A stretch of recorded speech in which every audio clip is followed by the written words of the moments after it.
Friends, good evening to everyone. सभी students का बहुत बहुत स्वागत है आपके अपने यूट्यूब चैनल IAS अंसारी में।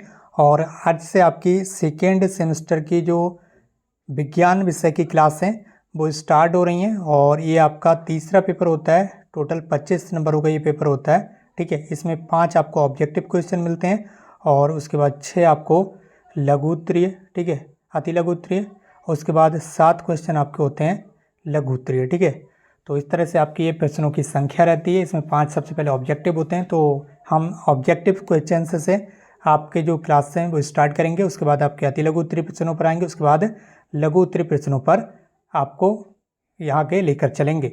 तो यहाँ पर आप अपनी जो तैयारी वो अच्छे से करते रहेगा। और आज की इस क्लास को यहीं पर कंटिन्यू करते हैं। अगर आप चैनल पर नए हैं तो इस चैनल को सब्सक्राइब जरूर कर लीजिए। यहाँ पर आपकी जो तैयारी है वो एकदम धमाकेदार तरीके से कराई जाएगी और आप परीक्षा तक अपनी जो तैयारी को वो 100% सफलता की ओर लेकर जाएंगे, ये निश्चित रूप से हम आपसे उम्मीद करते हैं।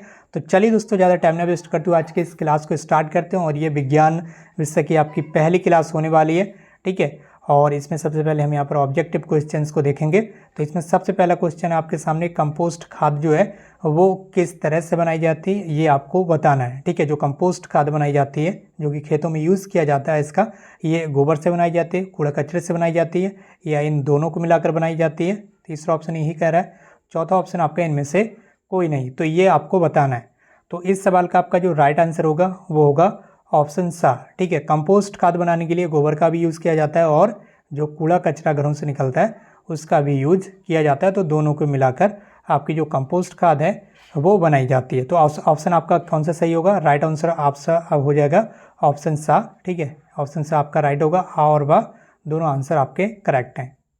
इसके बाद दोस्तों हम बढ़ेंगे अगले क्वेश्चन की ओर। उससे पहले आपसे एक छोटी सी रिक्वेस्ट है कि आप लोग चैनल को सब्सक्राइब करके इस वीडियो को शेयर जरूर कर दीजिए अपने फ्रेंड्स के साथ। यहाँ पर आपकी जो तैयारी है वो पूरी तैयारी कराई जाएगी परीक्षाओं तक। जो नए अभ्यर्थी हैं वो हमसे जुड़ जाएं। और जो स्टूडेंट्स ऐसा सोचते हैं कि परीक्षा की एग्जाम स्कीम आते समय, ठीक है, जब एग्जाम स्कीम आ जाएगी तब पढ़ लेंगे, फिर उन्हीं स्टूडेंट्स की फिर बैक लगने के चांसेस होते हैं, फिर वो बाद में पछताते हैं। अगर आप अभी से 2 से 3 बार रिवीजन कर लेंगे पढ़ने के बाद तो निश्चित रूप से वो सारी चीज़ें आप अच्छे से समझ जाएंगे जो आप एक बार में उस समय नहीं समझ पाते हैं। अगर अभी आपसे कोई मिस्टेक होती है तो बाद में आप उसका सुधार कर सकते हैं। आपके पास पूरा भरपूर समय होगा।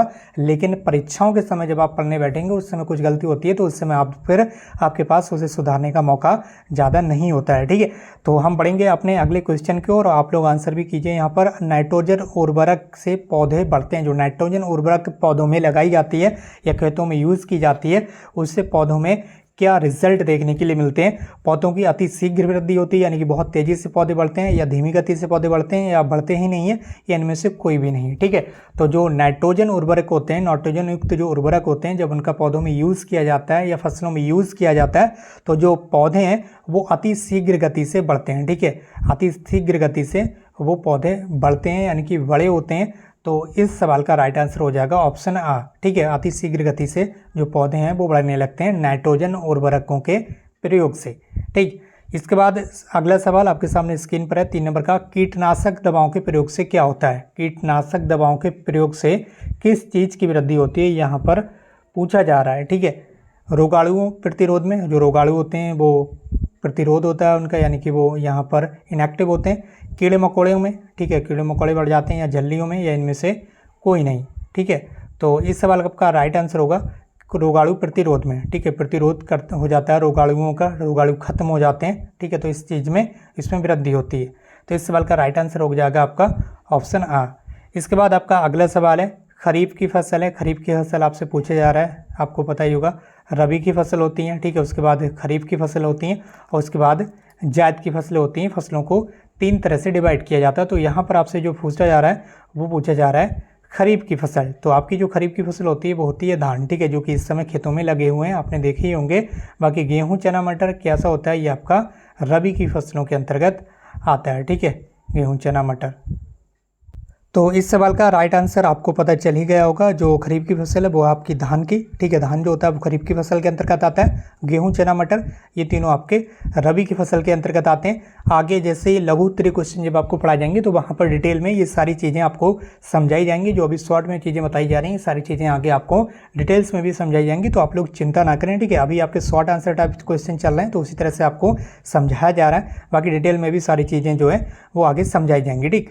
तो अगला सवाल है आपका, हैरो खेत से निकालने के काम आता है, ठीक है। जो ग्रामीण परिवेश से हमारे साथ स्टूडेंट जुड़े हुए होंगे उनको बताइए खेतों में जो हैरो है, ठीक है, वो किस काम में आता है। जो हैरो का प्रयोग किया जाता है वो खरपतवार के लिए किया जाता है, मिट्टी को निकालने के लिए किया जाता है, पानी को निकालने के लिए, ये उपयुक्त सभी, ठीक है। तो इस सवाल का आपका राइट आंसर हो जाएगा खरपतवार। जो खेतों में यहाँ पर खरपतवार होती है उनको उसको क्या है हैरो के माध्यम से निकाल लेते हैं, ठीक है, हैरो को चलाकर निकाल लेते हैं। इसके बाद आपका अगला सवाल है, अगला सवाल आपसे पूछा जा रहा है, डिबलर से बुआई नहीं होते। यहाँ पर जब भी आप क्वेश्चन को पढ़ें तो यहाँ पर लास्ट में जरूर देखा करें कि क्वेश्चन में आकर पूछा क्या जा रहा है। कई बार क्वेश्चन निगेटिव होता है और आप जो आंसर है वो जल्दबाजी में परीक्षा में आप पॉजिटिव आंसर टिक कराते हैं, ठीक है। तो आपको ऐसे में पता होना चाहिए कि जब आपको क्वेश्चन निगेटिव पूछ रहा है और हम पॉजिटिव आंसर लगाएंगे तो उसमें कहीं ना कहीं 3 आंसर पॉजिटिव होंगे, ठीक है। तो पॉजिटिव कैसे होंगे, 3 आंसर होंगे, ठीक, ये चीज़ आपको ध्यान रखना है। तो यहाँ पर आपसे पूछा रहा है कि डिबलर से बुआई नहीं होती है, ये पूछा जा रहा है कि डिबलर से बुआई नहीं होती, तो किस चीज़ की नहीं होती है ये आपको पता होना चाहिए, ठीक है। धान की बुआई कैसे होती है, धान की बुआई आपको पता ही है, ठीक है। पहले धान के बीज को एक जगह जमाया जाता है, फिर वहाँ से उसे उखाड़कर दूसरी जगह उसकी खेतों में रोपाई की जाती है, ठीक है। आपको पता ही होगा धान की बुआई कैसे होती है, रोपाई के माध्यम से, ठीक। तो डिबलर से जो बुआई होती है वो गेहूं की हो जाएगी, चने की हो जाएगी, बाजरा की हो जाएगी, लेकिन धान की बुआई नहीं हो पाएगी। अभी धान खेतों में बुए हुए होंगे और हमारे आसपास आपने देखा ही होगा कि किस तरह से रोपाई के माध्यम से जो धान है उसे तैयार किया जाता है, ठीक। तो इस सवाल का राइट आंसर क्या होगा, धान। धान की बुआई डिबलर से नहीं की जाती है, ठीक। इसके बाद आपका अगला सवाल है, ठीक है। अगर चीज़ें आपके समझ में आ रही हैं तो नीचे कमेंट बॉक्स में जरूर बताएं, और अगर आपका कोई सुझाव है, आपका कोई सवाल है तो वो भी नीचे कमेंट बॉक्स में जरूर टाइप करें। और एक चीज़ और आपको बता दें, जैसे ही आपकी जो क्लासेस हैं पूरे सब्जेक्ट की क्लास जब समाप्त हो जाएंगी, ठीक है, तो ये जो PDF फाइल आपको दिख रही है ये आपको टेलीग्राम चैनल पर मिल जाएगी। तो टेलीग्राम चैनल की लिंक वीडियो के डिस्क्रिप्शन बॉक्स में उपलब्ध है, वहाँ से आप हमसे जुड़ जाइए टेलीग्राम चैनल पर। इसके साथ साथ और भी कई सारी इंपॉर्टेंट चीज़ें वहाँ पर आपको मिलती रहेंगी। और जैसे ही क्लासेस समाप्त हो जाएंगी उसके बाद आपको पता ही है जो प्रीवियस ईयर के क्वेश्चन पेपर हैं, प्रीवियस ईयर 2016 से लेकर अब तक 2023 तक जितने भी सेकंड सेमेस्टर के क्वेश्चन पेपर हैं वो सारे क्वेश्चन पेपर सारे सब्जेक्ट के आपको सॉल्व करा दिए जाएंगे। तो आप हमारे साथ इसी तरह से रहेगा, बहुत धमाकेदार तरीके से आपकी जो तैयारी है वो कराई जाएगी। तो सभी लोग चैनल को सब्सक्राइब जरूर कर लीजिएगा, ठीक है। अब अगले सवाल की ओर हम यहाँ पर बढ़ रहे हैं। अगला सवाल है 7 नंबर का, सिंचाई की कटाऊ पानी विधि है, ठीक है। सो जो कटाऊ पानी विधि है, कटाऊ पानी विधि वाली विधि वो सिंचाई की कटाऊ पानी विधि है। वो आपसे पूछ रहा है आपिलावन या प्रवाह विधि है, वो कूंड विधि है या क्वारी विधि है या छिड़का विधि है, कौन सी विधि जो है वो सिंचाई की कटाऊ पानी विधि के अंतर्गत आती है। तो यहाँ पर जो आपको देखने के लिए मिल रही है आपिलावन या प्रवाह विधि, ठीक है, ये आपकी कटाऊ पानी विधि के अंतर्गत आती है, ये आपको याद रखना है, ठीक। इसके बाद आपका अगला सवाल है बल, फोर्स, ठीक है। बल का SI मात्रक क्या होता है ये आपको बताना है। तो आपको पता ही होगा बल का जो SI मात्रक होता है वो होता है आपका न्यूटन, ठीक है। बल का SI मात्रक क्या होता है, न्यूटन। और जूल और अर्ग तो आपको पता ही होगा ये कार्य के मात्रक होते हैं, कार्य के, ठीक है। ये आते हैं जूल जो होता है वो SI या MKS पद्धति में होता है और अर्ग होता है आपका CGS पद्धति में। ये आपको याद रखना, कार्य के मात्रक होते हैं। मीटर आपको पता ही है, लंबाई का मात्रक मीटर होता है।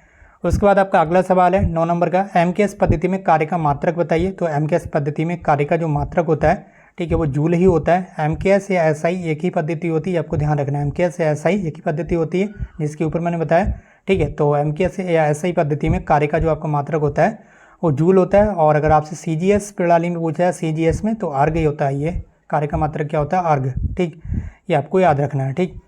बाकी न्यूटन आपको बताइए, बल का मात्रक होता है मीटर आपको पता है लंबाई का, ये आपको इतना याद रखना है। इसके बाद आपका 10वां सवाल है, तो 9 नंबर सवाल का राइट आंसर होगा जूल, ठीक है, ये आपको याद रखना है। 9 नंबर सवाल का राइट आंसर क्या होगा, जूल, ठीक।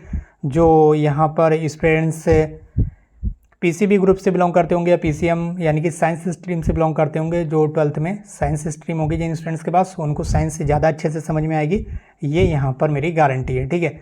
तो अगले सवाल की तरफ हम यहाँ पर बढ़ रहे हैं। 10वां सवाल है, किसी वस्तु में गति के कारण कार्य करने की क्षमता को क्या कहते हैं। कोई वस्तु है, ठीक है, गति के कारण उसमें कोई कार्य किया जा रहा है, कोई भी वस्तु है, ठीक है, गति के कारण उसमें कोई कार्य किया जा रहा है, तो उस कार्य करने की जो क्षमता है उसे क्या कहते हैं, ठीक, ये आपसे पूछा जा रहा है। तो इसे हम कहते हैं गतिज ऊर्जा, ठीक है, क्या बोलते हैं, गतिज ऊर्जा। कोई भी वस्तु है अगर वो गति कर रही और गति होने के कारण उसमें कोई कार्य हो रहा है, तो उस ऊर्जा को, यानी कि कार्य करने की जो क्षमता है उसको आप गतिज ऊर्जा बोलते हैं। ये आपको याद रखना है। बढ़ेंगे अगले सवाल की ओर। अगर किसी स्टूडेंट्स को कुछ समझ में नहीं आ पा रहा है तो आप लोग बिल्कुल भी टेंशन ना लें, सारी चीज़ें आपकी समझ में आएंगी। बस आप लोग हमारे साथ इसी तरह से बने रहें और चैनल को सब्सक्राइब करके हमसे जुड़ जाएं। आगे जैसे ही डिटेल में सारी चीज़ें आपको समझाई जाएंगी तो निश्चित रूप से आपके समझ में आ जाएंगी, ठीक। उसके बाद यहाँ पर जो 11 नंबर का सवाल है, 11 नंबर का, यांत्रिक लाभ क्या होता है, ये आपसे पूछा जा रहा है, ठीक है। यांत्रिक लाभ का सूत्र यहाँ पर आपको बताना है। तो यांत्रिक लाभ होता है आपका कार्य बटे बल, ठीक है, कार्य बटे बल। तो कार्य बटे बल कहाँ पर लिखा हुआ है आपको ध्यान रखना है, ये आप देख सकते होंगे, वर्क बटे का चिन्ह यहाँ पर लगा हुआ है, वर्क बल, ठीक है, एफ मतलब फोर्स, बल, ठीक। तो इस तरह से यहाँ पर जो आपका राइट आंसर हो जाएगा, यांत्रिक लाभ जो होता है वो होता है आपका W बटे एफ, ठीक, कार्य बटे बल, ये आपको याद रखना है। इसके बाद आपसे पूछा जा रहा है सिंपल मशीन, यानी कि जो सरल मशीनें होती हैं वो कौन सी होती हैं। घिरनी हो गया आपका, ठीक है, घिरनी। इसके बाद और आपका हो गया पहिया, पहिया या धुरी, ठीक है, धुरी। ये सारी की सारी क्या होती हैं, आपकी सरल मशीनें होती हैं, आपको याद रखना है। डिम्बल आपने देखा ही होगा, ठीक, जिम वगैरह में यूज़ किया जाता है। वो सारी कैसी होती मशीनें, ये आपकी सरल मशीन होती है। तो इस सवाल का राइट आंसर हो जाएगा आपका घिरनी, ठीक। बढ़ेंगे अगले सवाल की ओर और अगला सवाल आपके सामने स्क्रीन पर आ चुका है और आप यहाँ पर देख पा रहे होंगे। अगला सवाल आपका वृक्षारोपण से भूमि का कटाव क्या होता है। भूमि के कटाव में कमी आती है, अधिक होता है या नहीं होता है या समान रूप से होता है। तो अगर हम ज़्यादा से ज़्यादा वृक्षारोपण करेंगे तो भूमि का जो कटाव है वो कम होगा। वृक्षारोपण भूमि के कटाव को रोकता है, ठीक है। अगर आपसे वृक्षारोपण के लाभ लिखने के लिए आ जाएं, कोई 2 लाभ बताइए, ठीक, तो आप लिख सकते हैं वृक्षारोपण जो है वो भूमि के कटाव को कम करता है, ये भूमि के कटाव को रोकता है। और वृक्षारोपण वर्षा कराने में सहायक होता है, वनों से वर्षा भी होती है, ठीक है। तो ये आपको बताना है, ठीक। और तापमान में भी गिरावट आती है, ये भी सारी चीज़ें आप वृक्षारोपण के जो लाभ हैं वो लिख सकते हैं। तो यहाँ पर 13 नंबर क्वेश्चन का आपका राइट आंसर क्या होगा, कम, ठीक है। वृक्षारोपण से भूमि का कटाव क्या हो जाता है, कम हो जाता है, भूमि का कटाव नहीं हो पाता है ज़्यादा। इसके बाद बात करेंगे अगले सवाल की ओर। अगला सवाल आपके सामने स्क्रीन पर है, 14 नंबर का आपसे पूछा जा रहा है। जो बलुई दोमट मिट्टी होती है उसमें रेत की मात्रा आपसे पूछी जा रही है। जो बलुई दोमट मिट्टी होती है उसमें रेत की मात्रा कितने % तक होती है। तो ये आपको याद ही रखना है, 60 से 80% बलुई दोमट मिट्टी में रेत की मात्रा पाई जाती है। बलुई दोमट मिट्टी में रेत की मात्रा आपकी 60 से 80% तक होती है, ये आपको याद रखना है। अगला सवाल है आपके सामने स्क्रीन पर, नियमित खाद के प्रयोग से होता है, ठीक है। रेगुलर अगर हम खाद यूज़ करते हैं खेतों में तो इससे क्या होता है, उपज की वृद्धि हो जाती है, मिट्टी की वृद्धि होती है या पानी की वृद्धि है, इनमें से कोई नहीं। तो इस सवाल का आपका राइट आंसर हो जाएगा उपज में वृद्धि होती है। कोई भी चीज़ को, किसी भी की खेती में कोई भी चीज़ आप बो रहे हैं, ठीक है, उगा रहे हैं कोई भी फसल, तो उसमें उपज में वृद्धि होती है अगर हम रेगुलर खाद उसमें यूज़ करते हैं, ठीक है। इसके बाद आपका अगला सवाल है 15 नंबर का राइट आंसर हो जाएगा ऑप्शन आ, उपज की वृद्धि। अगला सवाल है जो चिमटा उत्तोलक के बारे में अभी आगे आपको डिटेल्स में जब पढ़ाया जाएगा तो आप अच्छे तरीके से समझ पाएंगे। अभी आप यहाँ पर समझ लीजिए, जो चिमटा है वो किस श्रेणी का उत्तोलक है, तो ये आपका तृतीय श्रेणी का उत्तोलक है, ये आपको याद रखना है। चिमटा कैसा है, कौन सी श्रेणी का उत्तोलक है, कौन सी कैटेगरी का, तृतीय श्रेणी का आपका उत्तोलक है चिमटा। इसके बाद हम बात करेंगे अगले सवाल की ओर और अगला सवाल आपके सामने स्क्रीन पर आ चुका है। 17 नंबर का ये सवाल है, पुनः यानी कि दोबारा से प्राप्त होने वाला ऊर्जा का स्रोत कौन सा है। जो ऊर्जा के स्रोत हमें दोबारा से प्राप्त हो जाते हैं, ठीक है, तो ऐसे ऊर्जा के स्रोतों को हम नवीकरणीय ऊर्जा के स्रोत बोलते हैं। और यही आपसे पूछा जा रहा है कि दोबारा से कौन सी ऊर्जा को प्राप्त किया जाता है। ज्वार-भाटा की ऊर्जा को प्राप्त किया जा सकता है, प्राकृतिक गैस को या कोयले को या पेट्रोलियम को, ठीक है। तो पुनः प्राप्त होने वाले जो नवीकरणीय ऊर्जा का स्रोत है वो आपका ज्वार-भाटा, ठीक है, ज्वार-भाटा की ऊर्जा को दोबारा से प्राप्त हो जाती है, ये आपको याद रखना है। इसके बाद 18 नंबर का सवाल है जो कि इसके जस्ट अपोजिट है। ये दोनों ही सवाल इंपॉर्टेंट हैं और आपको याद भी रखना है, परीक्षाओं की दृष्टि से इंपॉर्टेंट सवाल हैं। पुनः प्राप्त ना होने वाला, ठीक है, ऐसी ऊर्जा जिसे दोबारा से प्राप्त नहीं किया जा सकता है, अनवीकरणीय ऊर्जा का स्रोत है। तो ऐसी ऊर्जा जिसे दोबारा से प्राप्त नहीं किया जा सकता है उसे अनवीकरणीय ऊर्जा कहते हैं। और इसका जो स्रोत है वो आपसे पूछा जा रहा है, ठीक है। तो ये होती है आपकी कोयले की ऊर्जा, ठीक है। कौन सी ऊर्जा होती है, कोयले की, ठीक है। कोयला आप एक बार जला देंगे दोबारा आप उसका यूज़ नहीं कर पाएंगे, ठीक है, ये आपको याद रखना है। तो ऐसी ऊर्जा जिसे दोबारा से यूज़ नहीं किया जा सकता वो अनवीकरणीय होती है और पुनः प्राप्त न होने वाली ऊर्जा होती है। और ऐसी ऊर्जा को क्या कहते हैं? अनवीकरणीय, जो कि होती है आपकी कोयले की ऊर्जा। और भी बहुत सारी ऊर्जा ऐसी होती हैं जो अनवीकरणीय होती हैं, ये आपको याद रखना है। इसके बाद बात करेंगे आपके अगले सवाल की ओर, और अगला सवाल आपके सामने स्क्रीन पर आ चुका है 19 नंबर का। सौर ऊर्जा को सीधे विद्युत ऊर्जा में बदला जा सकता है। जो सौर ऊर्जा होती है जो कि सूर्य से प्राप्त होती है, ठीक है। सौर ऊर्जा कहाँ से प्राप्त होती है? सौर ऊर्जा का प्रमुख स्रोत है आपका सूर्य। अब ये सूर्य से जो ऊर्जा हमें प्राप्त होती है, इसे अगर हम विद्युत ऊर्जा में बदलें, ठीक है, जो विद्युत ऊर्जा इलेक्ट्रिसिटी होती है उसमें अगर हम इसे बदलना चाहें तो कैसे बदलते हैं? ठीक है, इसे कैसे बदलते हैं? सौर सेल के माध्यम से बदलते हैं। जो सौर सेल होते हैं उनके माध्यम से सूर्य की जो यहाँ पर सौर ऊर्जा होती है इसको विद्युत ऊर्जा में कन्वर्ट किया जाता है। किससे? सौर सेल के द्वारा, ठीक है। तो ये आपको याद रखना है। इसके बाद आपका अगला सवाल है कार्य क्या है? कार्य कैसी राशि है? अभी आगे आपको पढ़ाया जाएगा, ठीक है, सदिश राशियों के बारे में, अदिश राशियों के बारे में, न्यून राशियों के बारे में, और इनमें से कोई नहीं। तो कार्य क्या है? कार्य एक तरह से आपकी अदिश राशि है, ठीक है। अदिश राशियाँ कौन सी होती हैं? जिन राशियों में कोई दिशा नहीं होती है, ऐसी राशियाँ जिनमें कोई दिशा ना हो, ठीक है। कार्य किस दिशा में हो रहा है, दिशा आप नहीं बता सकते हैं, ठीक है। इसी तरह से समय, समय क्या है? ये भी आपकी एक अदिश राशि है, इसमें भी कोई डायरेक्शन नहीं होती, इसमें केवल और केवल परिमाण होता है। ऐसी राशियाँ जिनमें केवल परिमाण हो, दिशा का ज्ञान ना हो, वो सारी की सारी आपकी अदिश राशियाँ कहलाती हैं, ठीक है। जिसकी तापमान हो गया, समय हो गया, और ये आपका कार्य होगा, ये सारी की सारी आपकी कैसी राशियाँ? अदिश राशियाँ। इसके अलावा अगर सदिश राशियाँ, तो इस सवाल का राइट आंसर क्या होगा आपका? कार्य एक अदिश राशि है। अगर सदिश राशियों के बारे में बात करें तो सदिश राशियाँ होती हैं आपकी बल, ठीक है, वेग, संवेग, ठीक है। ये सारी की सारी कैसी राशियाँ? ये आपकी सदिश राशियाँ। बल किसी न किसी एक निश्चित डायरेक्शन में लगेगा, वेग भी आपका किसी न किसी निश्चित डायरेक्शन में होगा, ठीक है। तो जिन ऐसी राशियाँ जिनमें आपकी डायरेक्शन यानी कि दिशा और परिमाण दोनों होते हैं, वो कैसी होती हैं? वो आपकी सदिश राशियाँ होती हैं। आगे इस बारे में आपको डिटेल्स में अच्छे तरीके से समझाया जाएगा, जैसे आपके लघु उत्तरी क्वेश्चन में पहुंचेंगे तो वहाँ पर डिटेल्स में सारी चीज़ें अच्छे से आपको समझा दी जाएंगी। अभी ऑब्जेक्टिव क्वेश्चन हम यहाँ पर कर रहे हैं, तो उसी तरह से आप थोड़ा सा समझ लीजिए, बाकी डिटेल्स में आगे और अच्छे से आपको समझाया जाएगा। तो इस वीडियो को आप ज़्यादा से ज़्यादा शेयर कीजिए अपने फ्रेंड्स के साथ, और आज के इस क्लास को हम यहीं पर समाप्त करते हैं। अगर ये क्लास आपको अच्छी लगी हो तो नीचे कमेंट बॉक्स में जरूर बताइए, और अगर आप चैनल पर नए हैं तो चैनल को सब्सक्राइब करके बेल आइकन जरूर प्रेस कर लीजिए। बहुत जल्दी आपके जो प्रीवियस ईयर क्वेश्चन पेपर हैं, जो प्रीवियस ईयर क्वेश्चन पेपर हैं, वो आपको सारे क्वेश्चन पेपर 2016 से लेकर 2023 तक के सारे क्वेश्चन पेपर इसी चैनल पर आपको सॉल्व करा दिए जाएंगे। परीक्षाओं से पहले पहले आपकी जो तैयारी है वो बहुत ही धमाकेदार तरीके से करा दी जाएगी, ताकि परीक्षाओं में आप 100% सफलता के लिए एकदम तैयार रहें। तो अब मिलते हैं एक नई वीडियो में, और इस क्लास को यहीं पर समाप्त करते हैं। हमसे जुड़ने के लिए आपका बहुत बहुत धन्यवाद। Thank you so much for watching this.